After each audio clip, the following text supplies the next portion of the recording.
Hi, and welcome to Lesson 7 of Negotiate Value. We are moving right through the course, and we're now in the heart of the second module, which is Know Thy Benefit. We took a look in the last lesson at how the benefit cannot be abstract. It can't be out there. It has to be your benefit. It has to be personal.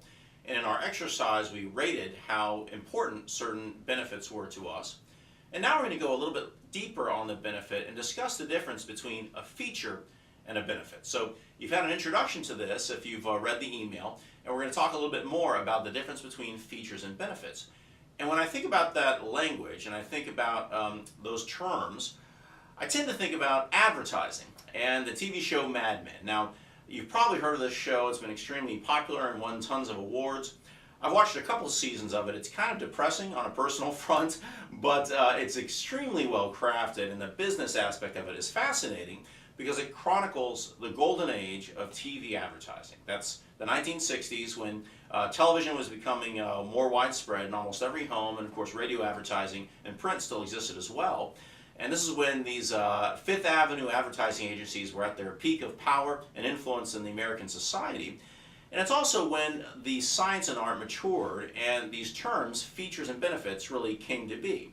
Now, the feature, as we talked about, is sort of the what of what you're buying, attributes, and the benefit is the why. So you see this in a lot of advertising, and one area where it really came out of this era and still endures today is that of beauty products. So if you see an advertisement for a perfume or a lotion or makeup, it's not selling the characteristics of it, right? It's not about the attributes, how many ounces, what it's made of.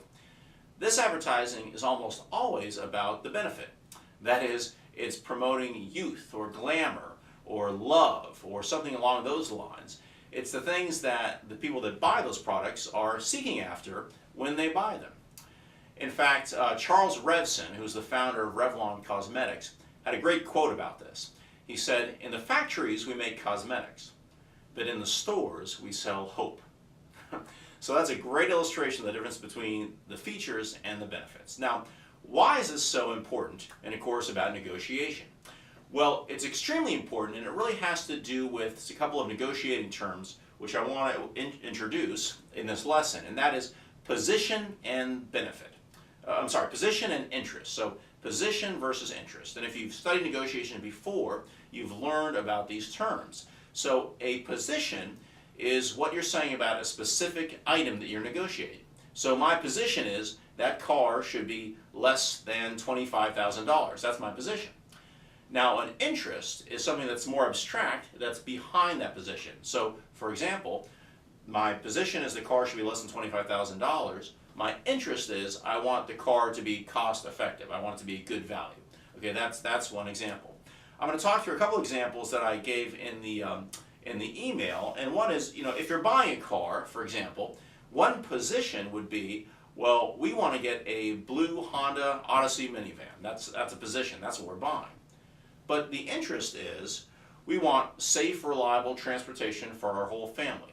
Okay, that's more abstract, but that's the interest. Now, let's go through one more. I want to buy a cheeseburger and boardwalk fries. That's a position. But the interest, to put it that way, would be I'm hungry and I want the feeling of being full and not being hungry anymore.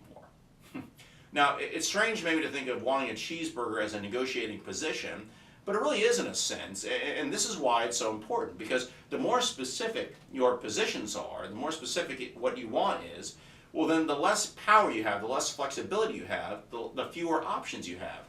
And again, options is where almost all your power comes out of in a negotiation. And one of the two strategic skills of negotiating is developing your options, and we'll get to that more in the next module. But what I wanted to note here was just the skill of moving from position to interest, because the position is what leads to the interest. It's kind of a means to an end, and in the same way, the feature is what leads to the benefit. Again, it's the means to the end. And what's so important is the skill of moving from the specific into the less specific, into the goal. So moving from the position to the interest, or moving from the feature to the benefit. And that brings us to the homework for this week. So let's jump into that now. And I've got mine here.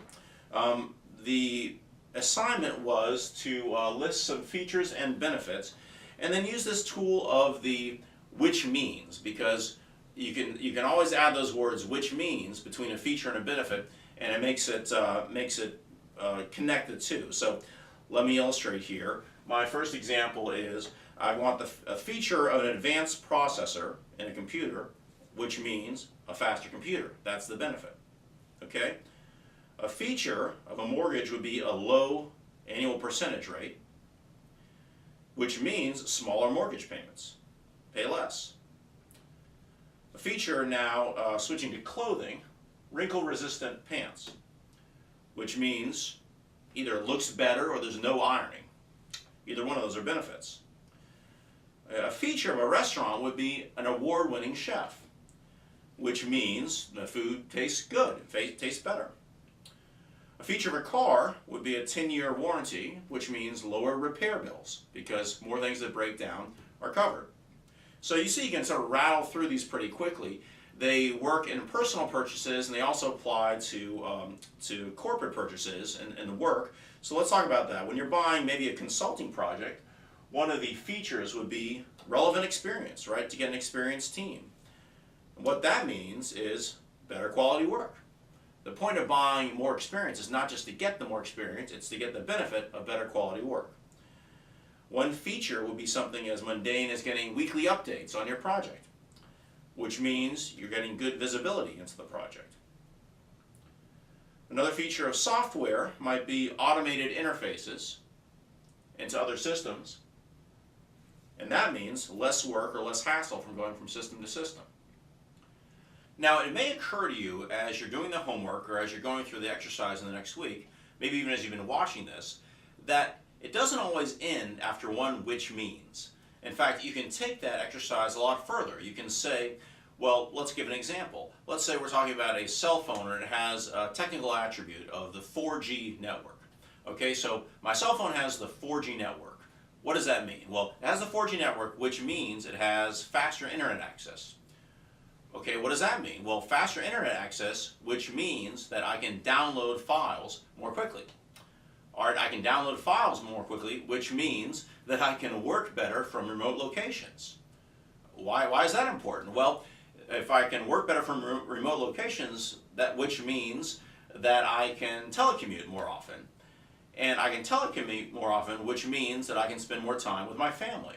So we just built a chain from one feature to a benefit, then another benefit, then another benefit, then another benefit. So they kind of cascade and build on each other. And that's okay to go from a sort of primary benefit to an ultimate benefit. In fact, it's really helpful to see that full chain. What we're going to get to next week is really classifying some of these benefits and defining just a few that apply in almost all circumstances for almost all purchases. But I wanted to share one more related exercise, which is a little bit more strategic. And I used to do this with a CEO group I used to coach a couple of years ago. We would ask the members to think about something that they were doing yesterday. So this is called the 6 Whys, and I'm going to walk you through it, and I'm going to do it myself as an example. So the first question is, what were you doing yesterday at 2 p.m.? Think about that. What were you doing? Now, I'll answer, I was writing an email. Okay, and what we're going to do is ask a series of questions. In fact, they're all going to be the same question.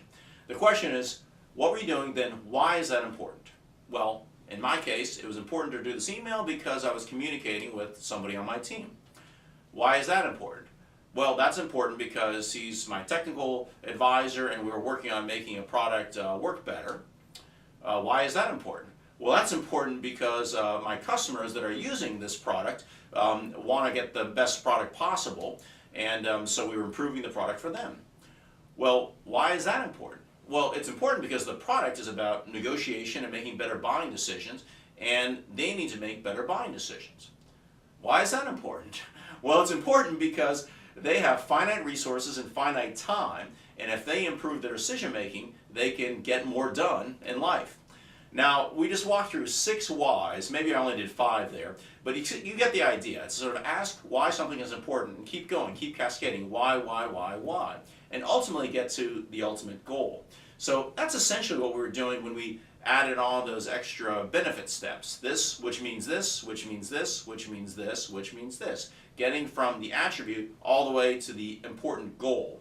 And that is so critical if you really want to get not just the lowest price, but the most value out of your negotiation. So it seems a little strategic. It may seem a little out there to be talking about why are these things important.